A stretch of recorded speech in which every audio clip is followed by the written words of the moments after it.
Hello, guys. My name is Francis Olisa Bonaya. We woke up to sad news today that Nigeria's foremost kid actor, recently a content creator and a skit maker, Odira NWOBU, has passed on, and that he passed on in far away South Africa. But that's not the meat of the story. The meat of the story, there has been controversy surrounding his death, his passing. Yeah, some said they had gone to a club, and after the too much booze at the club, he got home and took some, some drugs and injections and stuff like that. Highness, and the next thing he carry, he still carry Opue and then wanted to make way, and he went up and didn't come down. Well, I wasn't there, but these are the stories we had. He had died in South Africa. He had traveled. No, he had traveled to South Africa alongside a popular comedian, Untouchable. You know, and this thing happened. Young people should learn actually. Know your strength when doing these things. But that's not the major issue. Touchable comedy and the Odira had traveled on the account of a businessman. One go is supposed to be known to me somehow, and then so I think the onus would be on one go to bring the body back. But that's not the point.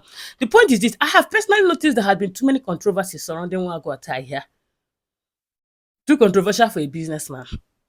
The other time, the other time, it started with people saying they were selected for giveaways and the giveaways would be audio.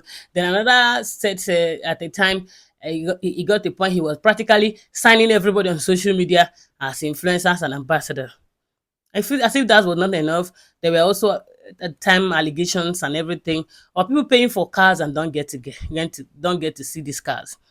Too many controversies, and he now moved into other businesses, and then now we are here. The other time he had an event in his home, and Izio Jaka, whatever, was at that event, and that was how police nabbed her. And of course, she had to go through it for 1 year or thereabout.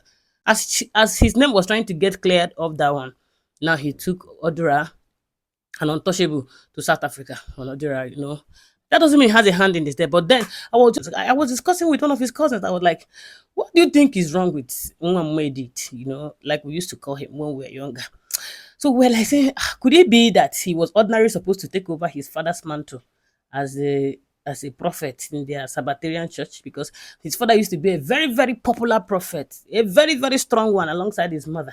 So, and somebody were discussing, is it true that people who are either called to be spiritual leaders, if they leave it and do business or something like that, they usually encounter this what your Bible used to call sunkere fakere. If you do as if you're going front, you go back again. Do you really believe in such things?